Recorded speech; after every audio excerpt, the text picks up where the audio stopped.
Welcome to Investment Banking Insights. This is the only show dedicated to helping you learn both the technical and non-technical aspects of the investment banking process. My name is Alex Mason. I'm your host, and let's go ahead and get into the topic of today, which is how to unlever and relever beta. Remember, beta is this measure of volatility, right? Systemic risk relative to the market. So if we have a stock and it's going up at a certain rate, and the market is like going up at maybe a different rate, and we have this like difference in volatility between the stock and the market, that means that the beta here in this case is higher than the market. Now, if you flip this, the beta would be lower than the market. So it just depends, but that's what it is conceptually, and we covered that in a previous video. But now I want to talk about how do you apply this in an analysis, right? What are you actually going to do with beta in order to better understand what a company's value is? Because that ultimately that's what you're doing when you're doing things like a DCF analysis. So in order to do that, you need to calculate cost of equity. And remember, cost of equity, this is the discount rate for the equity portion of the business. And so in order to do that, like cost of equity is your risk-free rate plus beta times your risk premium. And we're really focused on like, what is that for a specific company? And the thing is, you can look up what the beta is on Capital IQ or FactSet or just Yahoo Finance. But that beta is going to be what we call levered. And so we have this distinction between levered beta and unlevered beta. So what's the difference? Levered beta is accounting for the capital structure of the business.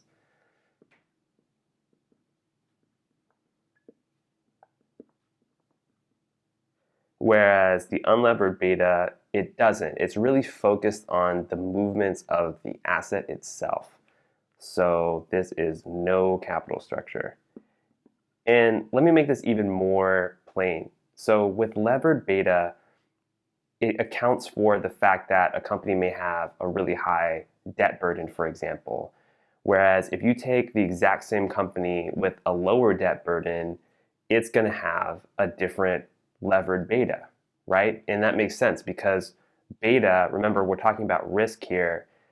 Debt increases risk. And so with less debt, you're going to have less risk and theoretically less volatility in the company's stock. So if we want to actually use beta in an analysis for cost of equity, we need to better understand what the unlevered beta is first among a set of comparable companies, and then re-lever the beta for our specific company situation. So let's walk through that. Okay, so let's say that I have a target company. We're just gonna call it T for target, and we want to know what beta to use. So beta is unknown right now. But let's say that we do a comparable analysis and we come up with a couple of different companies that are very similar to the target company, and we can look up their betas. So let's say we have company A, B, C, and D, and let's just say we find that they have one has a beta of 1, another has a beta of 2, another has a beta of 1.5, and another has a beta of 1.5. Okay, so we have betas for this comparable set, but we can't necessarily just take the average and then apply it to the target. We have to account for the fact that all of these comparable companies have different capital structures baked into their beta. So we want to unmask that first, then we're going to take the average, and then we're going to apply it to the target and apply the leverage ratio to that target company in order to come up with the levered beta we want to use. So let's go ahead and do this right now. So these companies have a levered beta, but we really want an unlevered beta. But how do we go from levered to unlevered? Well, the good news is there's a simple formula that we can use to calculate unlevered beta if we know the levered beta and a couple other pieces of information. So let's go ahead and just write that formula now. So unlevered beta equals levered beta divided by 1 plus 1 minus the tax rate times debt divided by equity. So basically what we're doing here is we're kind of like accounting for the capital structure here with this debt over equity, and then we're factoring out the taxes, and then we're dividing that into this levered beta. So this is the equation right here. So once you have a comparable set of companies that you're looking at, look up the beta for those companies, and that's your levered beta. So then you have that.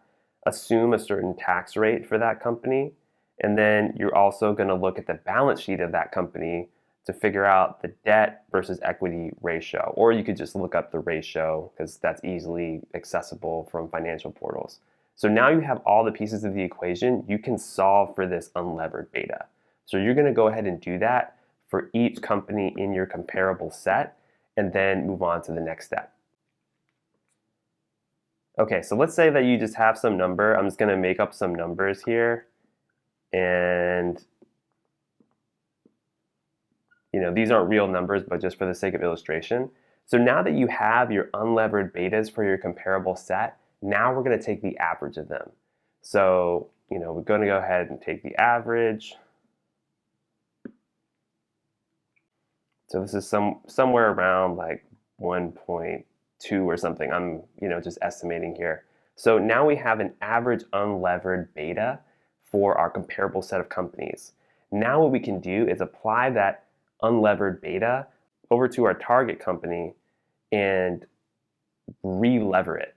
So now we have to use a different equation in order to re-lever the beta for our specific capital structure for our target company. So let's go ahead and look at that formula. So levered beta is equal to your unlevered beta multiplied by 1 plus 1 minus your tax rate times your debt divided by your equity. Yeah, so basically what we're doing here, this is just like the inverse of the other equation. The tricky part is that just remembering which formula to use.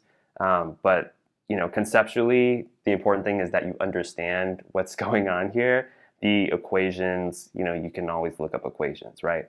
So again, we're applying the capital structure, this time of the target company. So this is our target company's capital structure and our target company's tax rate. And we're taking this unlevered beta that we calculated over here, and we're plugging it right into here in the equation. That's going to get us our levered beta for a target company. And that's it. That is the process of unlevering and relevering beta and the why behind why we're doing it. We're trying to get a actual beta for our target company in order to calculate the cost of equity. And of course, you need the cost of equity in order to do a discounted cash flow analysis or that kind of valuation. So that's basically it. It's a little bit convoluted at first, but once you run through the process a couple of times, it feels more intuitive, just like any of these concepts. So that's what I got for you today here on Investment Banking Insights. My name is Alex. Thank you for liking, subscribing, all that good stuff, and I'll see you on the next one. All right, bye.